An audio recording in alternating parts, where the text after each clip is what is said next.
diferente do apenas você colher colocado, né? Capacitar. E os alunos, com tanta tecnologia, estão muito porque eles mais aprenderam. difíceis. Não é isso, né? Olá, bem-vindos a mais um podcast daqui do Capacitar-te. Né? Hoje a gente está aqui com um tema super interessante, assim, super importante para todos nós professores, né, que estamos aí na prática da sala de aula, não só os professores de artes, mas professores de modo geral. Então a gente vai trazer hoje aqui para um bate-papo o tema culpa. É uma culpa que todos nós, professores, em algum momento da nossa carreira, a gente carregou ou carrega ainda pela responsabilidade do sucesso das nossas aulas. Né? Único, exclusivamente, responsabilidade nossa. Né? Então a gente vai debater um pouquinho aqui sobre isso, porque é algo que angustia muitos professores, né? Que acabam acreditando que, de fato, não são adequados para aquela turma, não são adequados para esse trabalho, inclusive. Uhum. E, na verdade, é só uma questão de olhar para o processo de aprendizagem de uma forma diferente, no que diz respeito a isso. É verdade. Eu acho que essa questão dessa expectativa, né? Se a aula vai ser encantadora, um sucesso, está realmente muito relacionada ao professor e à flexibilidade do professor. Eu acho que quando a gente enrijece, a gente acaba se cobrando mais, cobrando uma perfeição que na verdade não existe, né? Às vezes você propõe, principalmente se tratando de aulas de teatro, às vezes você propõe uma atividade, um jogo, um exercício, que naquele momento pode não funcionar, mas num outro momento sim. E a gente tem um lugar de, às vezes, chegar muito empolgado. Pô, essa aula vai ser incrível. Aí, de repente, é uma aula péssima, né? Porque a galera tá com uma energia diferente. Você tem que abrir mais uma vez o que a gente sempre fala da escuta, né? Perceber a turma. E aí, aquilo que você achou que ia ser um super aulão, foi aquela aula meio zoneada. As crianças não entenderam ou não entenderam a sua proposta ou não estavam preparadas para aquele tipo de aula naquele dia, e você sai com aquela sensação de eu sou uma péssima professora, eu sou um péssimo não professor, domino a turma, eu não sei controlar minha turma. Aí você começa a criar crenças e ficar com uma culpa que não é sobre isso, né, a aula. E a gente precisa perceber que o processo, isso faz parte do processo, né? Que isso faz parte. E que a gente pode, sim, entender e se acolher nesse momento. Perceber que a gente também, aquela aula não foi daquele jeito que a gente queria e que num outro momento, esse plano de aula vai funcionar. De repente eles não estavam preparados, de repente não era o dia ideal para aquilo. E você não carregar essa culpa, essa frustração, achando que você é o pior professor do mundo, né? Isso acho que está muito ligado a... E não é só em sala de aula, né? A gente constrói isso no nosso dia a dia, né? A expectativas que a gente cria sobre as coisas, né? Expectativa versus realidade. Exatamente. E aí, você não atendeu, né? A aula não foi um sucesso de acordo com as suas expectativas. Então, assim, uma sensação de fracasso porque você não correspondeu às suas expectativas. Então, acho que é deixar claro, quando você entra em sala de aula, o que você vai colocar ali dentro com o plano de aula que você elaborou e tudo mais, qual o seu objetivo com aquilo, com aquela proposta. Ponto. Se vai dar certo ou não, isso faz parte do jogo com os alunos. E aí entra a questão da escuta. Né? E teatro é jogo. É jogo. Né? Então eu não posso entrar numa sala de aula de teatro com um plano de aula pronto, esperando um resultado, ignorando que vai acontecer uma interação entre o professor, o conteúdo e os alunos. E os alunos vão transformar esse conteúdo e podem levar a sua aula para outro lugar. Exatamente. E nem por isso a aula vai ser um fracasso. Sim. Você pode até enxergar, foi horrível para mim, foi um fracasso a aula e tal. Mas e para os seus alunos? Você acha que foi um caos. Mas e para eles? Né? Aquele caos levou eles a algum lugar? O que se pode tirar de proveitoso daquilo?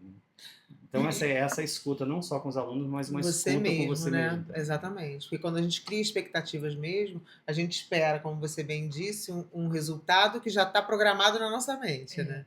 Aí eles vão reagir assim, vão reagir assado, vão falar isso, vão falar aquilo, e reagem de uma outra maneira. Isso não quer dizer que eles não tenham gostado, né? Parece que é um lugar de controle, né? Que a gente não quer perder o controle. É. E não é esse o lugar, né? É o lugar do coletivo. De repente você acha que não funcionou, mas para eles foi super maneiro. com E certeza. você tá ali com seus monstrinhos na cabeça te deixando dominar. E a gente tem que, sentar, né, acalmar e perceber que o processo faz parte do processo isso também, E a né? culpa está relacionada a essa exigência, né, do professor com ele mesmo, em vários aspectos, né? Não só em relação aos planos de aula, né, se são perfeitos ou não, mas a nossa função mesmo, né? Cada vez a gente acumula mais responsabilidade, e acaba realmente não dando conta, né? Porque não dá para a gente fazer milagre. A gente tem que pensar no emocional desse aluno, a gente tem que pensar na prática dele, nele como um todo e nessa relação. E não dá para dar conta de tudo, né? O tempo todo. E é uma questão de você provar para si mesmo, né? A gente tem que se validar o tempo inteiro. Você tem que provar para você mesmo o tempo todo que você é um professor bom, um professor que vale a pena e tal. Lá atrás, né, quando eu tive uma crise dessa, eu cheguei a pensar, nossa, que saudade que eu tenho do professor que eu era. Aí eu falava desse professor que tinha chegado cheio de frescor na escola e tal, e aí de repente as coisas não eram nada daquilo que eu estava imaginando, e aí eu me sentia mal, e aí olha só, né, o quanto que essa culpa vai acarretando um monte de coisa, né? Você começa a se sentir mal com o cargo que você ocupa, você acha que você não domina mais a turma, e aí você começa a acreditar nisso, e quando você começa a acreditar nisso, você começa a comunicar isso também. Com certeza. E aí você começa a ser visto como o professor que não domina a turma, o professor que não é seguro, mas você é a primeira pessoa que aponta isso para você. Né? É verdade. Então, você foi a primeira pessoa a acreditar nisso, né? E aí quando você acredita ao contrário, né, que tudo é um processo, que tudo é uma troca e uma escuta com a sua turma, com seus alunos, né, você vira essa chave também. Isso é muito bom, porque a gente sempre volta a essa questão da escuta, né? Tá tudo relacionado a isso. Essa culpa, você precisa se escutar, né? Antes de qualquer coisa, antes de entrar em sala, você precisa se perguntar como é que eu estou hoje, né? Para que você entenda boa parte do seu comportamento e como você pode lidar com isso para não perder essa conexão com seus alunos, né? Porque aí sim, como a gente falou no início, pode ser que o plano realmente não funcione para aquela turma, mas pode ser que naquele momento esse plano não funcione em outro. E se você escuta esses alunos e percebe o estado deles naquele momento, faz toda a diferença, né? Aí você flexibiliza. Exatamente. Respeita esse momento, modifica. E aquilo assim, o dono da padaria, ele não vai vender a mesma quantidade de pães todos os dias, né? O dia que ele vender menos pão, ele não vai fechar a padaria por causa disso. Ele vai embora e deixar de fazer pão pro dia seguinte. Exatamente né? isso. E se aquele pão também é ter essa escuta, né? Se o pessoal que está na fila do pão não está levando aquele pão ali, abre as opções, escutar aquele pão que tá todo mundo querendo comer. Exatamente, que pode ser que realmente aquela estratégia não esteja funcionando para aquela turma. Momento, ou para aquela turma, também tem isso, né? Isso e você mudar, isso não invalida. Isso não invalida, não quer dizer que os pães da sua padaria não tenham qualidade. Exatamente. Eles podem ficar melhores, né? Isso, inclusive, é um estímulo a um aprimoramento, né, da nossa técnica, da nossa forma, da nossa conduta também. Não deixa de ser uma cutucada ali para fazer você parar para pensar e olha que curioso, né? A gente que é professor e é ator também, né? A gente ensaia meses uma peça, né? A gente sabe que quando a gente está em cartaz sempre vão acontecer erros, nenhum espetáculo vai ser igual ao outro, vai ter dias que o espetáculo não vai ser legal. A gente fala isso para os nossos alunos quando a gente está passando os exercícios para eles, aí tem aquele que é muito tímido, aquele que acha que fez que vai ficar tudo ruim, aí a gente fala, não, vai lá, experimenta, uma experiência, não precisa ser perfeito, mas você não fala isso com você, o professor não fala isso consigo, né? Então, é essa cobrança, né? Essa autocobrança o tempo todo da perfeição e do sucesso da sala de aula, né? Que gera frustração. Sim, É. né? Todos nós até hoje, eu acho que tem dias que a gente entra em sala de aula e ela não acontece mesmo. E a gente tem que saber que tudo bem, né? Aham, e tudo bem. É, Tem que se Foi só um acolher, dia, né? um Tem que se momento, acolher. Há poucos dias eu tinha proposto uma aula, né, para os meus alunos e não estava acontecendo. E não estava acontecendo para eles, não estava acontecendo para mim também, né? Eu falei, quer saber? Vamos ouvir música? É isso. Pronto. Aí da música a gente foi para um karaokê.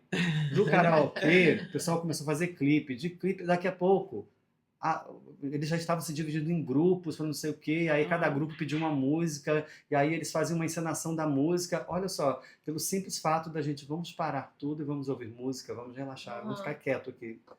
Vamos nos divertir. Encontrar esse lugar do prazer e da diversão. E a partir desse lugar do prazer e da diversão, surgiu uma atividade que nem eles tinham pensado e nem eu tinha pensado. Né? É verdade. E veio do coletivo. E veio do coletivo. É o sentir mesmo, é a escuta, né, de um modo geral. E é o que é o processo. É o processo. E se permitir. Permitir que o processo aconteça também. Antes do podcast a gente estava falando, né, sobre isso, né?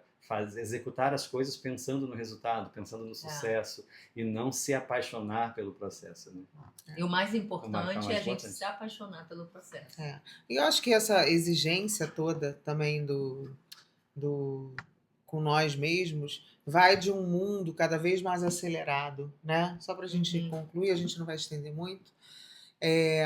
Onde você tem que saber de tudo, você tem que estar em todos os lugares, você tem que dominar todas as técnicas, e não é possível isso, né? Isso vai gerando cada vez mais frustração e culpa na gente. A gente precisa entender que essa é uma fórmula que não funciona, né?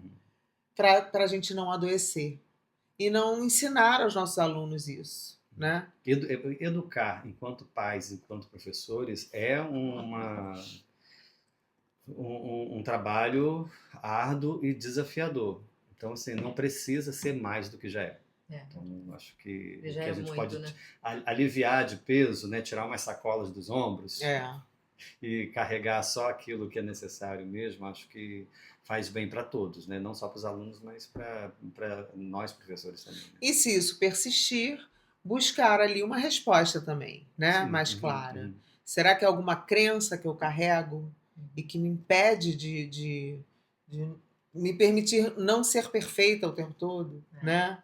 Será que é meu ego que está muito exacerbado, que eu não posso errar, que eu não posso... A vaidade de achar que eu sou perfeita. Então, vale essa reflexão também, né? De repente, você tem que buscar mais a fundo isso. Vou trazer um caso de um professor conhecido, né? Ele tem uma dificuldade muito grande de lidar com adolescentes mais velhos. Tipo, pegar nono ano, ensino médio, né? Por causa dessa postura desafiadora dos alunos, né? Quando diz que não querem fazer, não vão fazer mesmo e peitam, né? Não vou, se acham já com autoridade, né? E aí, lá no fundo, a questão que estava era de um processo de bullying vivido, um trauma de bullying vivido pelo professor exatamente nessa fase, né? Então, essa figura do adolescente desafiador era um gatilho para ele. Arremetia ele remetia essas situações. Então, ele precisava se bancar o tempo inteiro na frente desses adolescentes. Né?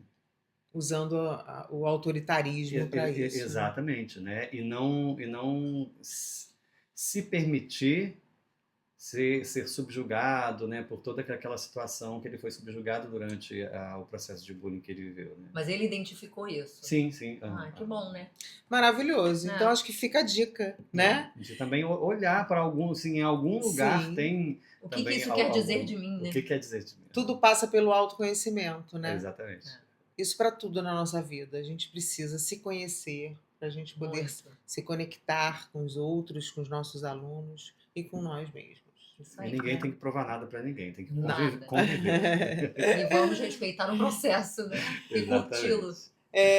Quem tiver algum relato, né, alguma vivência que queira dividir conosco, ou alguma sugestão em relação a esse tema e a outros, a gente está super aberto a isso. Esse espaço é para isso. E contar alguma coisa algum fato que fez você se sentir culpado também, né? Exatamente. Bom, esse foi mais um podcast daqui do Capacitarte. Deixe então seus comentários. Se você não assinou ainda o nosso canal, não se inscreveu no nosso canal aqui do YouTube, a gente também está no Instagram, no capacitarte.escola. A gente espera vocês tanto lá no Instagram quanto aqui no YouTube. Até o nosso próximo podcast. Até. Até.